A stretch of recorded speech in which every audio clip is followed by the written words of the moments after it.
listening to Can't Feel the Heat, the Coachella Valley Music and Arts Festival unofficial podcast, the #1 Coachella podcast on the internet. Our mission is to explore the complexities of Coachella, covering the news, music, artists, technology, and business of the greatest music festival in the world. Subscribe to this podcast, follow us on Instagram at Can't Feel the Heat, and visit our website at www.can'tfeeltheheat.com. Can't Feel the Heat is produced by Tom Nash in Redondo Beach, California. Welcome back to Can't Feel the Heat. I am Tom Nash. Vanessa Franko is here. She's the co-host. What's up, Vanessa? Hello, happy spring. Happy spring. And our guest today is Concert Kash, the man who is trying to be the Rotten Tomatoes of concerts. What's up, Concert Kash? What's up, man? How's it going? Oh, it's great to have you here. Thanks for coming. So we're going to start off today with a news update from Vanessa. It's been a newsy couple of days around music festivals. What's going on, Vanessa? There's so much news. Okay, well, let's start with the big one because we are here to talk about Coachella. So reports came up that Coachella is not happening in 2021 at all, and it's moving to April 2022. This is me not surprised because you might remember when we talked like a couple months ago, a few weeks ago, that, you know, the Riverside County pulled the permit for the April events, which we expected because coronavirus is still a thing. And Golden Voice never said any other dates. So I kind of figured then, since they weren't just like, yeah, October, it's not going to happen. So everyone's like acting like this is a big thing, but I feel like Golden Voice never told us it was coming in this October. So I think I won't see the Polo Fields again until next April. And that makes me sad, but also, I don't know, happy that Golden Voice is like, you know, taking it seriously and not trying to rush back. Yeah, unlike some of these other festivals we've seen, looks like, you know, we've been talking about this for a while, that we really kind of think that they'll kind of wait it out and kind of let a first batch of festivals go through and they'll stick to their April timeline. Yeah, I think that since they're such a huge festival, kind of like the gold standard per se of festivals, they want to like just make sure they have it right before they jump into these kind of things. Exactly, yeah.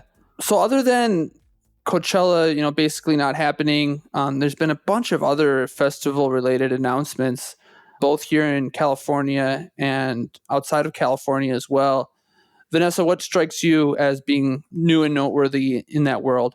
There is a ton of big festival news happening. The biggest one in California is probably Outside Lands. So when you think about Coachella, that's #1 festival in California. And I think Outside Lands is right up there. That's the one that happens in San Francisco at Golden Gate Park.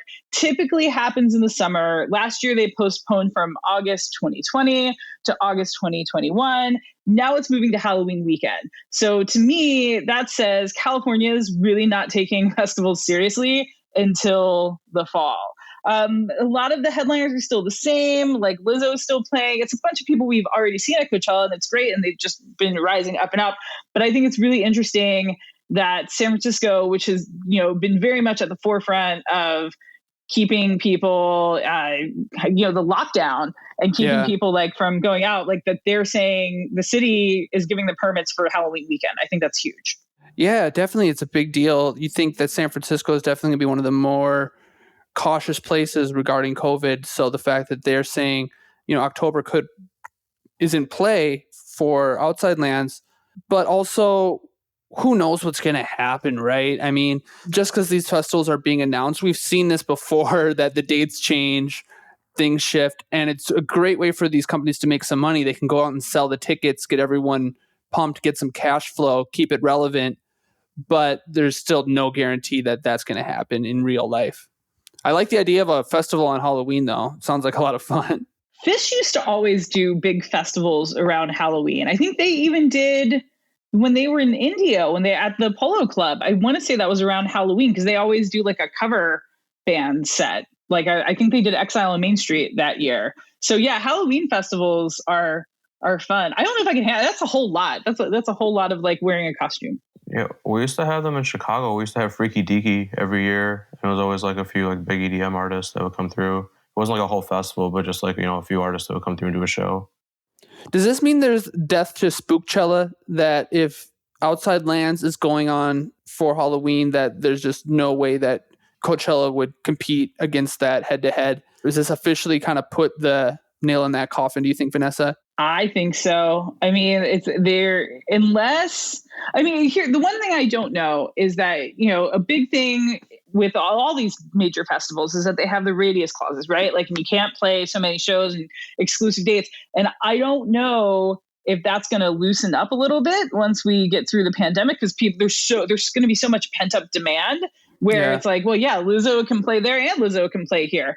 But I mean, I would be really surprised. I just don't think, and I think Jeff Miller talked about this with us a couple of podcasts ago, where, you know, Coachella really wants to stand out and be the tastemaker, and Concert Kash, you just mentioned this, it's like the gold standard. So I feel like they're going to want to zig where everybody else is zagging. So I think it's a nail in the coffin.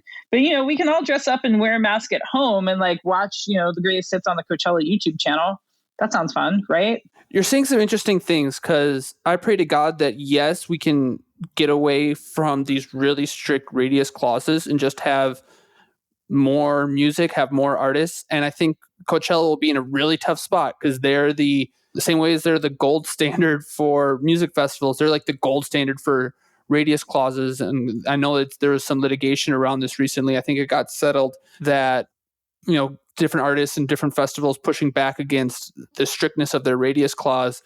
I honestly think it'd be a great thing if that happened, and just to have more artists playing all the time. Because, yeah, that pent up demand, the artists want to make money. And I think if Coachella is going to try to really hold on to their tight radius clauses, it might come back and bite them, that artists are just going to say, no, I can go play 10 festivals in the same time that I would have played Coachella, because isn't that the rule that like basically the artists can't play like any other festivals within such a long period of time and such a broad radius? I don't have those specifics, but it's pretty ridiculous, I think. And maybe that this would really shake that up. And another thought that I had too is just these lineups all felt a little bit predictable to me. It's a lot of it is headliners and middle line artists that are straight out of Coachella 2019, Coachella 2018. We really didn't get any big surprises where you'd think with COVID, you know, there'd be some chances for bands to reunite, or just, you know, new artists coming up that, oh, wow, I didn't really think of that. The one surprise is Green Day playing Life is Beautiful, because Green Day hadn't played a lot of big festivals. And I was just like, okay, whatever, Green Day. But actually listening to it is actually kind of hit the perfect sweet spot for nostalgia. And I actually got kind of excited listening to Green Day. I was like, yeah, that could actually be super fun to see that at a festival. Did anything strike either of you two looking at some of these lineups? Life is Beautiful in Vegas, or, you know, we have the Hard Summer lineup that just came out today. That's a whole other conversation topic. But what do you guys think? I think the Life is Beautiful lineup looks pretty solid. Well, I was gonna say, like, the Green Day thing's really interesting because they had this massive summer tour planned for last year, right? Like, I always want to call it like Ultra Mega OK, and I'm like, no, that's the name of that Soundgarden record.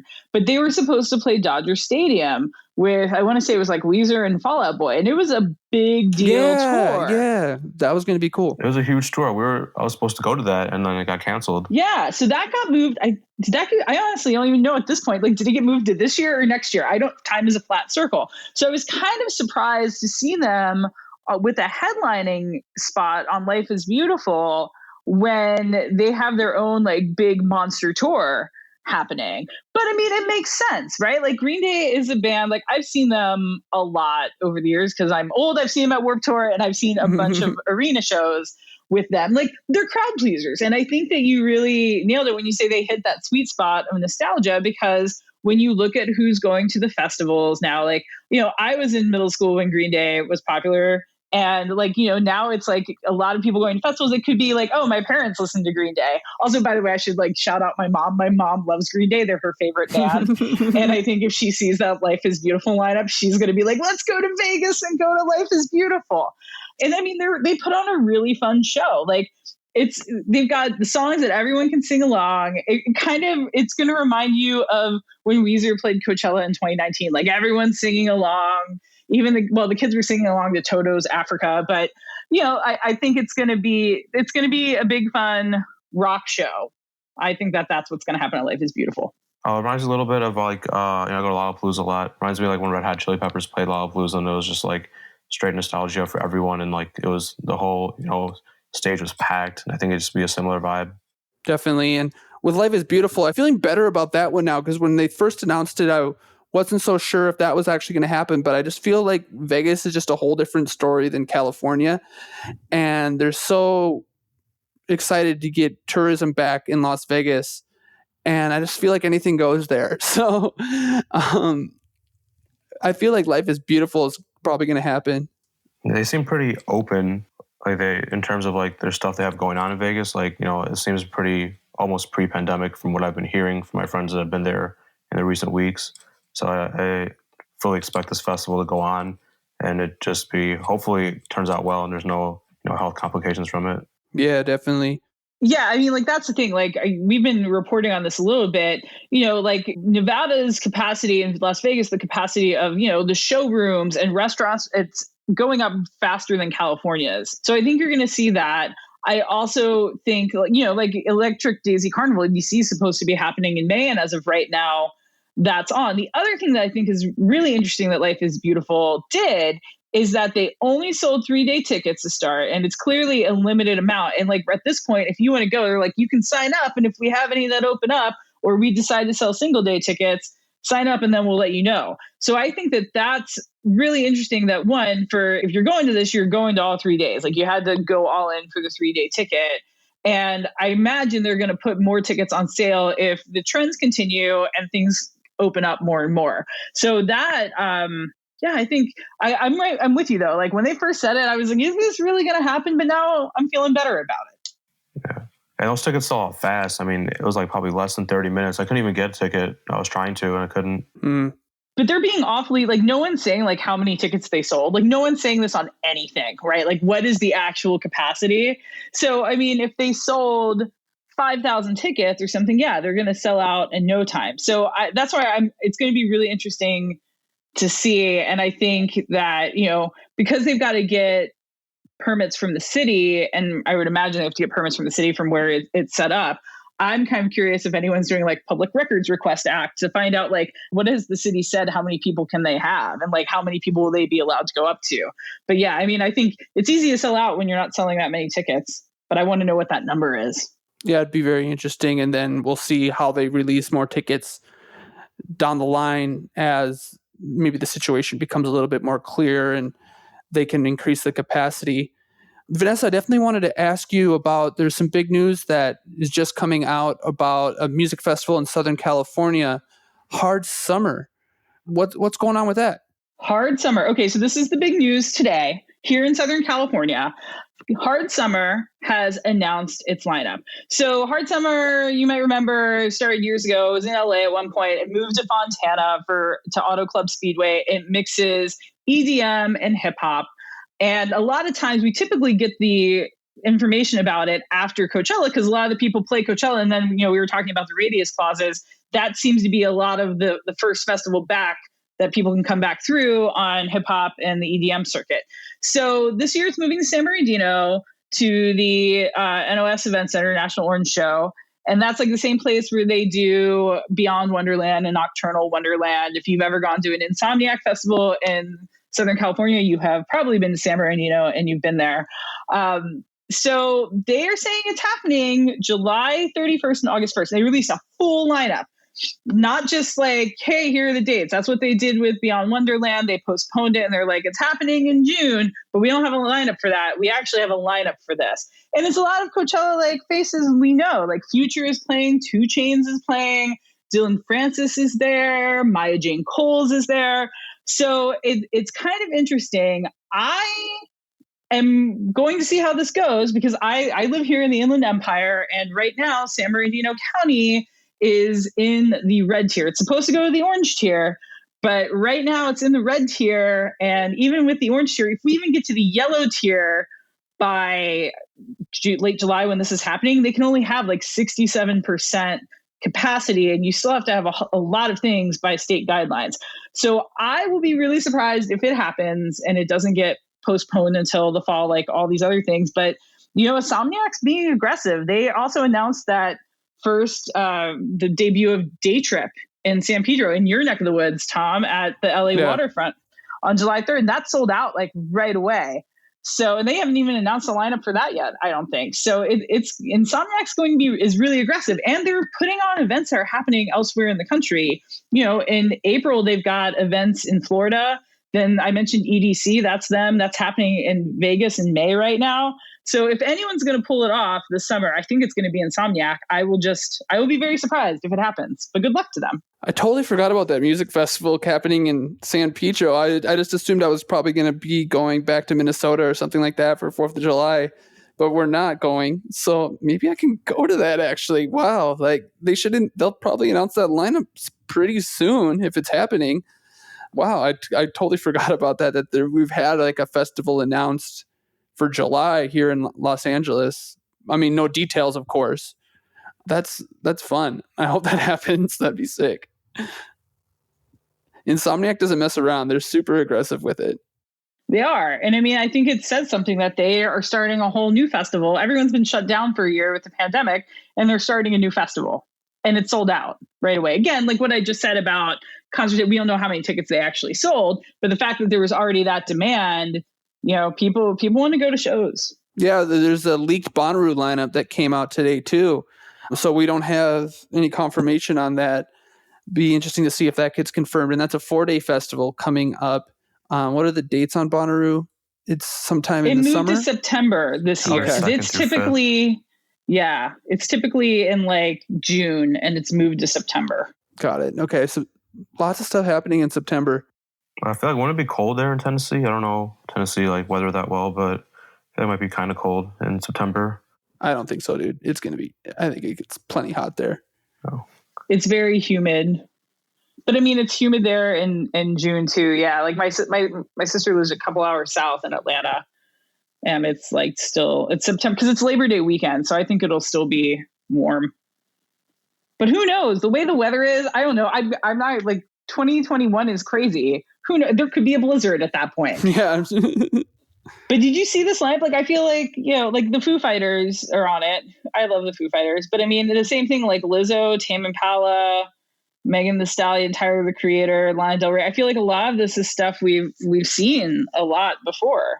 I mean, it's a fake lineup. We don't know if it's real. Yeah, it makes me feel good because I kind of feel like, oh, I'm an old man. It's hard to keep up with all the music. But then it's like, okay, I know all this. This is good. Nothing shocking me too much. I'm sure there's some cool stuff on the lower lineups, on the lower levels that would be fun to get into. You know how I love to do that. But yeah, it's a lot of nostalgia. It's a lot of stuff that we've seen before. I mean, Megan Thee Stallion is a headliner. That's kind of a big deal, I guess. We haven't seen her on the top line of any music festivals. I think she was probably was she quite a bit ways down for 2020 on the Coachella lineup? So that's a big deal. I think she was the second line. Second line. Yeah, okay. She was second line. So I mean, I think that she's. So that's not such a big surprise. No. I mean, I think if Coachella were to happen, if they were to announce tomorrow that it's happening in the fall, and they're not, because I already explained why not. I mean, how is Megan Thee Stallion not one of your headliners? She's got to be. Yeah, she's like blown up during the pandemic. I mean, the album she put out is actually a pretty good album. I don't know if you guys listened to it or not, but I thought it was pretty dope. Well, good for her getting it done. I'm sure she'll get a big paycheck for that. And then the other news too, Vanessa and Concert Kash, is it's kind of like, it's Golden Voice. It's Coachella adjacent. That Golden Voice is promoting concerts at the Greek Theater. And was really happy to see that actually of all the bands that could have been the first one they announced, it's one of my favorite all-time bands is Jungle. And that same day, Jungle released a new song called Keep Moving, which is just like such like a perfect song of the moment. It's just like an optimistic song about like, keep moving, we'll get through this, all set to like a funky disco beat. That's exactly my sweet spot. So those tickets actually will be on sale by the time we release this. So it's pretty cool that like, by the time this podcast is out there, people can go log on and buy concert tickets. I mean, I'm sure that Jungle show will sell out right away, but we're kind of back. Concerts, music festivals, like we're going to have real stuff to talk about moving forward. Those nature is healing memes. Like, I feel like my inbox is one now because like, it's like concerts going on sale. And I'm like, oh, I remember this. This is almost normal. But I mean, you just talked about like Golden Voice is one of the promoters that does shows at the Greek. And it's a big deal that they're announcing shows that are going to happen at the Greek. That Golden Voice feels confident enough to put tickets on sale for a show at the end of October. I think that says a lot. I mean, then we'll see. But I mean, again, I don't know, where are we going to be as a state? Are all the restrictions going to be lifted? Are you only seeing at that point, are we in yellow tier in 67% of the seats? That I don't know. But I think it's a big step in the right direction if they are they're booking Jungle, which, by the way, Jungle, the inspiration of the name of the podcast, Can't Feel the Heat. That's Jungle song. And I think it's all a step in the right direction. Concert Kash, you're in Chicago, right? Yes. Now, are you seeing anything there? Like, are concerts starting to come back? Like, tell us about what it's like over in your neck of the woods. So North Coast actually just announced their lineup, and it looks really good. Super excited about it.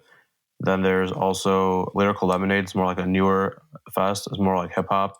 They're supposedly going on too. So that's the only two we really know about for sure.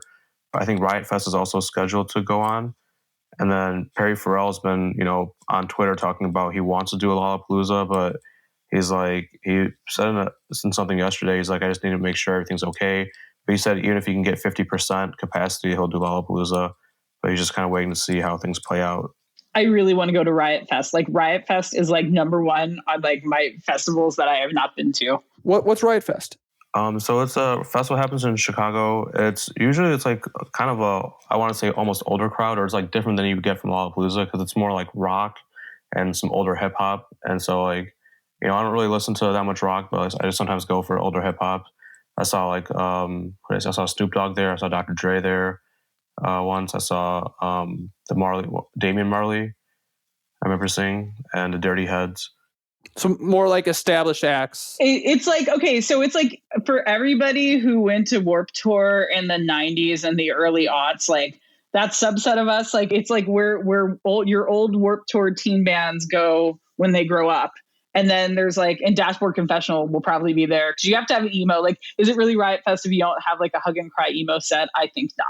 So I love Chicago too. I really want to go. And they've had some like really good reunions too. Like some of the ones, like I know the Replacements played there after they did Coachella. The Descendants were one of my all-time favorite punk bands. Like they've played. Yeah, I really like Riot Fest is one I really, really, really want to go to one of these days. They're like, I think Blink-182 is on the lineup this year, I think. Maybe that was last year. Time is a flat circle. My Chemical Romance this year is on there, and the Smashing Pumpkins. See what I'm saying? My Chemical Romance. All of us Warped Tour kids. We're all gonna go. We're gonna mosh. Exactly. Even Run the Jewels on there too. They put on a pretty good show. Hell yeah! I really want to see My Chemical Romance. All American Rejects. No, they were a little too pop for me. Yeah. Taking Back Sunday, Sublime. See, exactly. You gotta have the screamo. Yeah. I mean, Sublime, for me, I still feel like the hip hop. Like Lupe Fiasco is going to be there. I really like Lupe, he's a Chicago rapper. Big Mensa is one of my favorite rappers. So it'd be good to see him. Gogo Bordello. Oh my God, that's one of my favorite acts. I don't know if you guys have seen Gogo Bordello live. Yes, at Coachella, actually, many years, maybe like 2007, 2008. I went onto Riot Fest like 2 or 3 years ago, specifically to see Gogo Bordello. My friend and I like wore all purple, and we went to go see Gogo Bordello because that song "Start Wearing Purple." It was absolutely amazing. I love it. You were committed. I was committed. We literally, but we went to the store, bought purple pants, purple shirt, and we went to the fest. I think we were the only. I don't think everyone understood what was going on, but like. There's a few like Gogo Bordello fans like, oh my God, I see what you guys are doing. Did they play the song? They did. And it was like, they played it for like 10 minutes. It was great. As a Minnesota Viking and Prince fan, I can get into a song about wearing purple. I'll have to check that out. Yeah, it's great. So this is I didn't realize. So this is actually like a 2021 lineup that you're talking about. Yes. It looks like here what they did is, it's funny on the poster, they just scratched out 2020 and put 2021 and more or less kept the same lineup. It's pretty cool. I don't remember the 2020 lineup particularly well, but some of the names look familiar. Pixies are still doing it too, huh? Wow. Yeah, they had started to, because like they will announce in waves, and they had started announcing. Actually, I think the Riot Fest Twitter is like the funniest like festival Twitter ever. Like they clap back at people all the time. It's really great. So I'm really curious to see who's on there. Oh, Radkey. Those are those kids, the metal kids. They played Coachella. I think that's them. I think that's who I'm thinking of. Radkey. Oh, Fishbone, Hepcat. Man, it's like you can get like your, mid-90s ska feels too at this. Fishbone's still around? Oh yeah. Oh, don't say that. That hurts. Living Color. Oh my gosh, I have to go.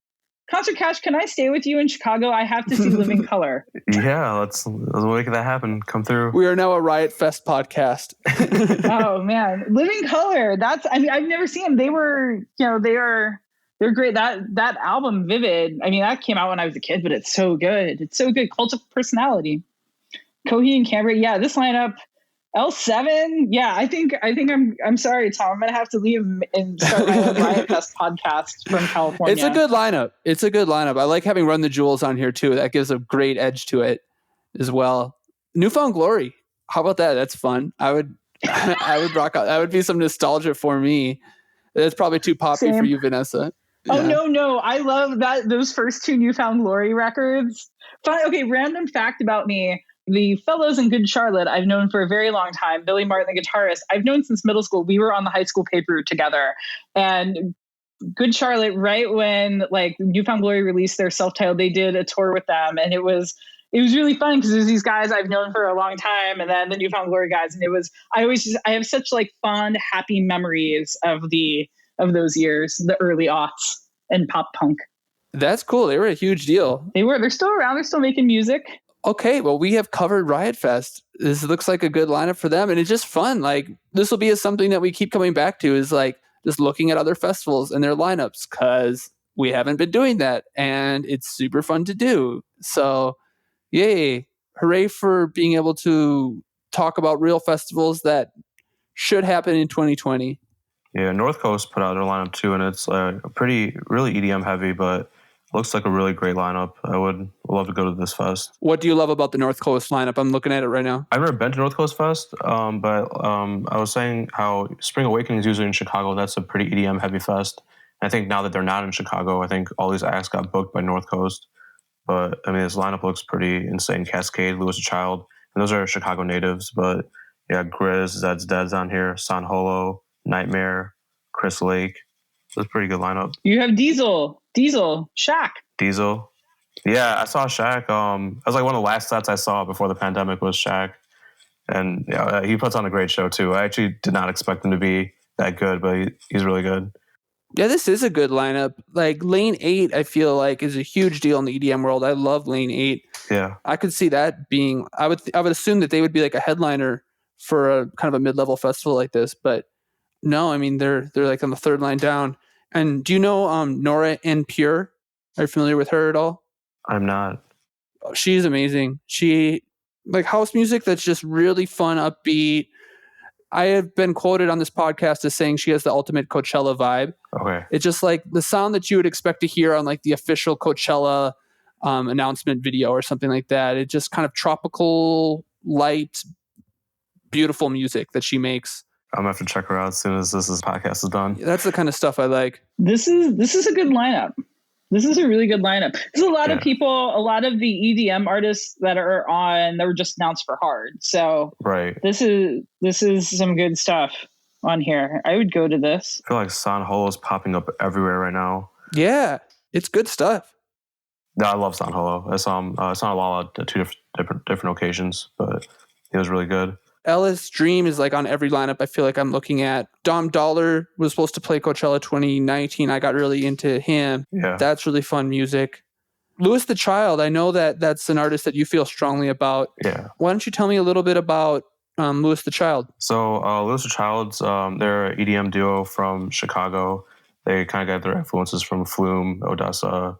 For me, I went to Coachella in 2019 for the first time. And like I went to Coachella to listen to hip hop.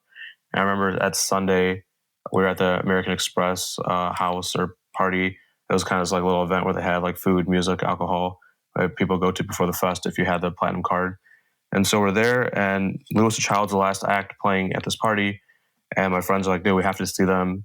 And they're from Chicago. You should listen to their music. And I was like, no, man, I'm trying to go see Bad Bunny. Like, I really got to make some moves to go to the fest. And, after back and forth arguing a little bit, I stayed and I listened to Louis the Child, and I really liked their music. And, they became, honestly, one of my favorite artists. I went to go see them at Lala. I went to see them at they did a little show in Chicago every year during Thanksgiving. They call it Friendsgiving. So I went to that in 2019. It was such an amazing show. And actually, I saw like, that Spotify Wrapped. I was in their top 0.01% listener. Yep. Yeah. They're cool. They played Coachella in 2018, I want to say. Go ahead, Vanessa. Yeah. Well, I was going to say, like, so you mentioned the Amex. Did you actually make it into Coachella that day? I did. I got to see Bad Bunny set. I missed the first like few minutes of it, but I did get to see Bad Bunny and the rest of the day. Okay. I'm not going to have to give you a hard time then. You made it in. All right. I did.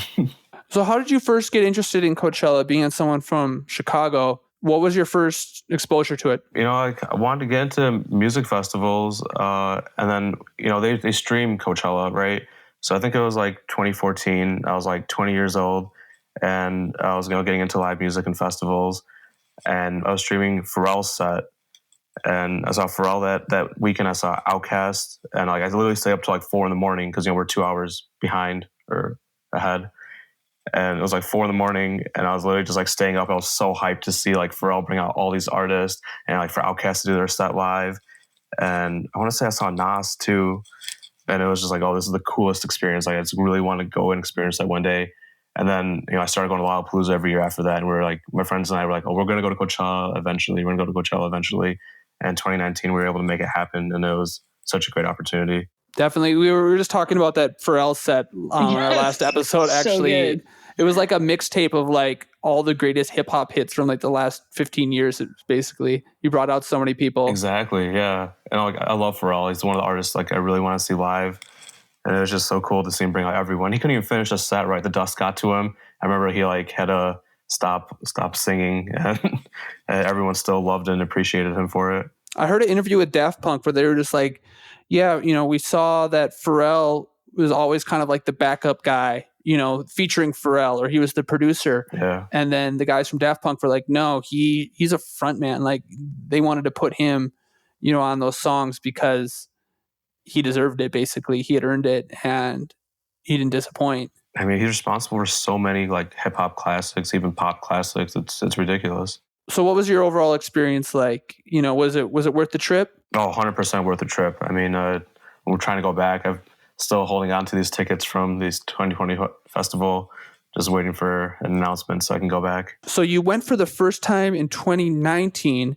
I'm really curious to know who would you have wanted to see in 2020?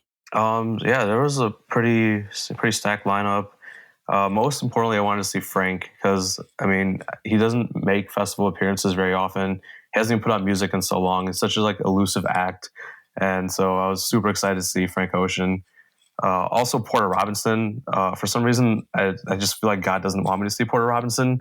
I went to see Porter at Lollapalooza in 2018, and it rained or it was 2017 maybe. It rained so hard I could not. Like they had to cancel the rest of the day. And so I got to see maybe like 5 minutes of Porter Robinson's set. I was looking forward to seeing him in 2020, and that didn't happen. Big Wild's another name that I wanted to see. I actually went to Odessa's last show for the Moment Apart tour. They had this little fest at Dodger Stadium, and Big Wild was supposed to open, and actually got invited to a mansion party. So I'm like, oh no, I have to go to this mansion party too. And so I didn't get to see Big Wild. I got to the concert just as Odessa was performing. We talked about Louis the Child. Would like to see Medion. Also Anita. I went to Brazil for Carnival, and like Anita's like, kind of one of the biggest artists over there. I didn't really listen to too much of her music, but I just thought it'd be cool to see her. Emotional Oranges. Roddy Ricch would be good. And, I have this thing called Sway Lee syndrome. And so I was happy I didn't have to see Sway Lee, but he puts on a pretty good show. And I don't know what Sway Lee syndrome is. Please tell me more about Sway Lee syndrome. So from like 2017 through 2019, I feel like everywhere I went, Sway Lee would just always be there. Like I go to Lollapalooza, Sway Lee is at Lollapalooza. I go to Atlanta for Super Bowl weekend. I'm at this club, and like Ray Shremmer is performing at this club. Go to LA, he's performing in LA. Just everywhere I went, no matter what. I went to go see Post Malone's tour, and Sway Lee's opening for him. I went to see Childish Gambino's tour.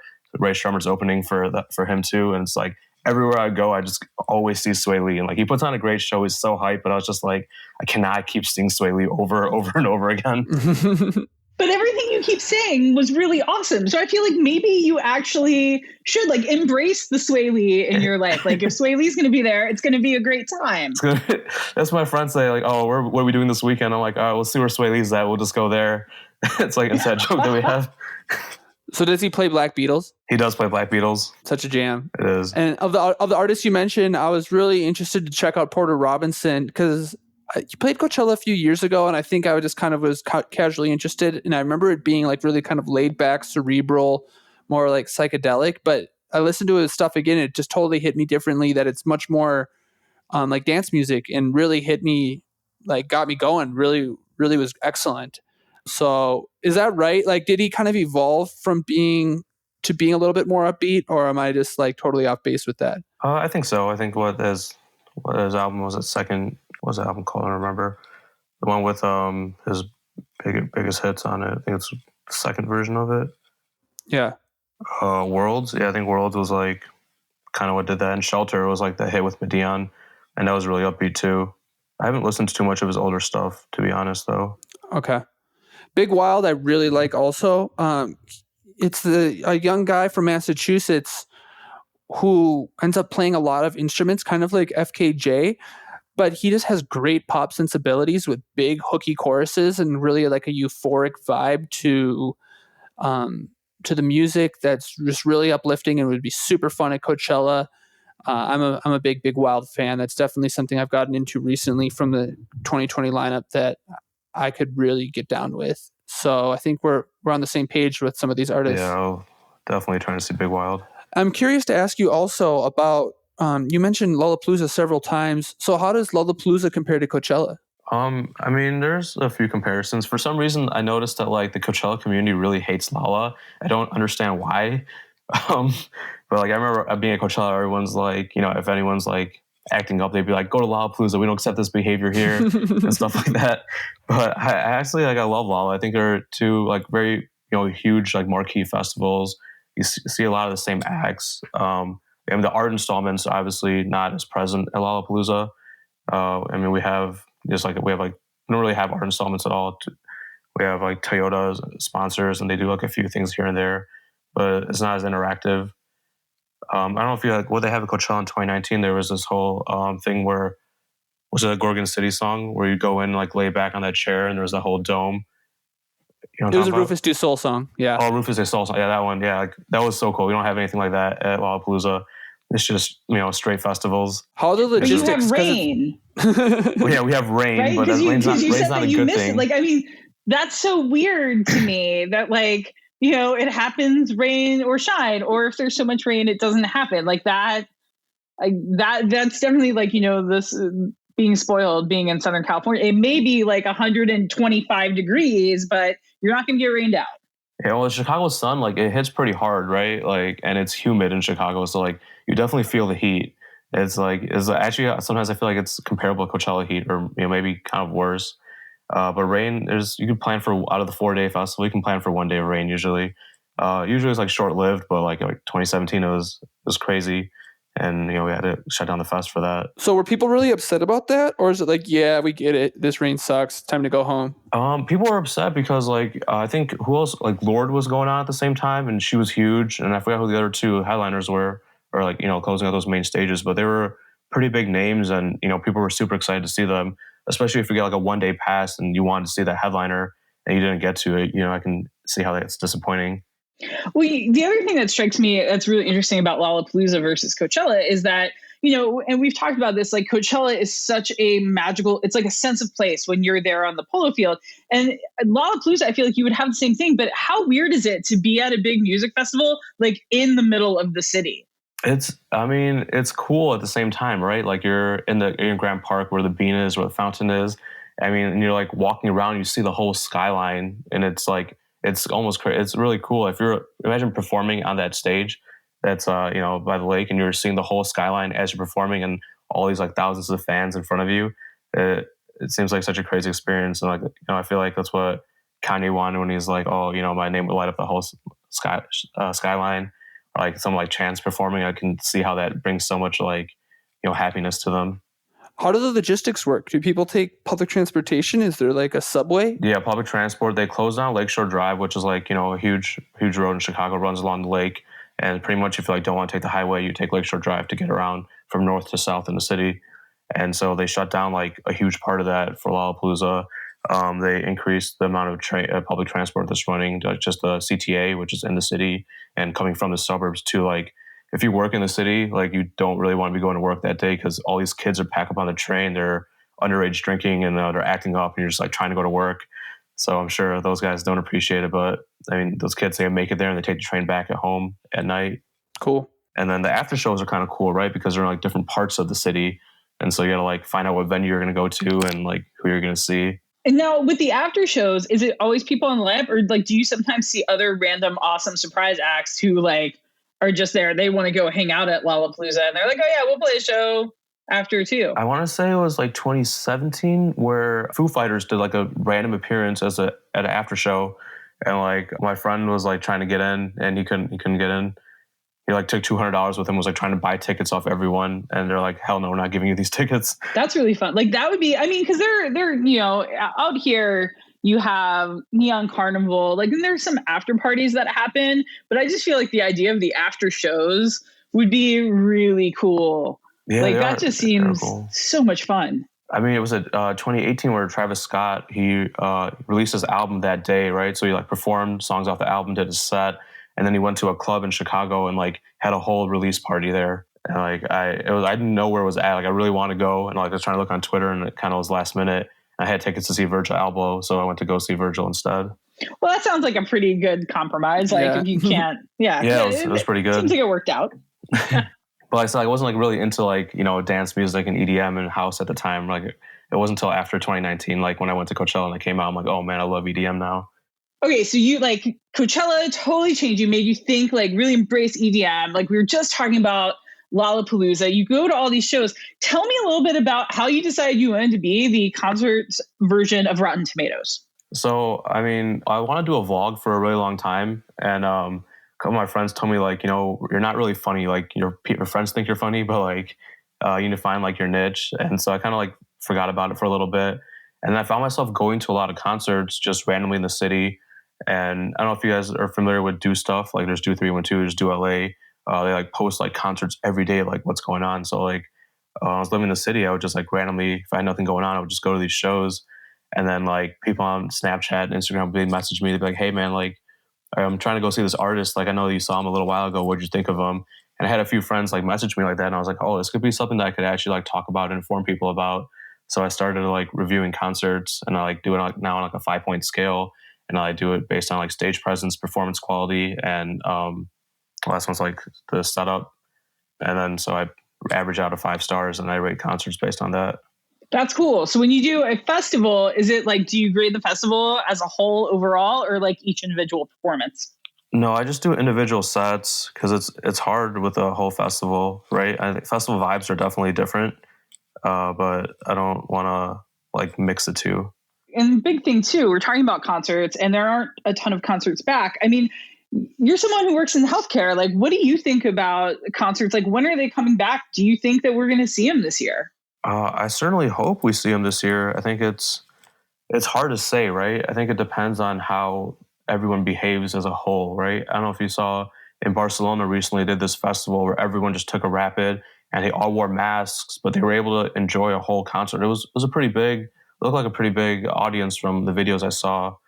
But I think with us mass vaccinating so many people, I think it's likely it could happen. I don't think EDC will happen in May, right? I think that's kind of outlandish, but I think that we can see stuff in late fall, like you were saying, and definitely 2022. But I think it just happens that we still have to like, use the mitigation factors and like try to wear masks and try to get people vaccinated. And I think we'll see some form of like either mask, rapid test, or vaccination requirement to get into the festivals. The mask thing is interesting, right? Because like, how do they enforce that? And is there like some mechanism? Like I could see like you get a warning and then they like maybe stamp your wristband once. And then like if you get caught again and if you have the stamp, then you're out. Are they going to have like people walking around doing something like that? Yeah, it's really hard. Like even, simple places like right now I go to the gym a lot, right? And like they don't enforce mask at the gym. Like there's no one really doing that. It's not half the people are wearing it incorrectly or not wearing it at all. And I can see a concert being a very similar situation, especially if you're like constantly eating or drinking during a music festival, because they say, oh, if you're drinking, it's okay to not wear it.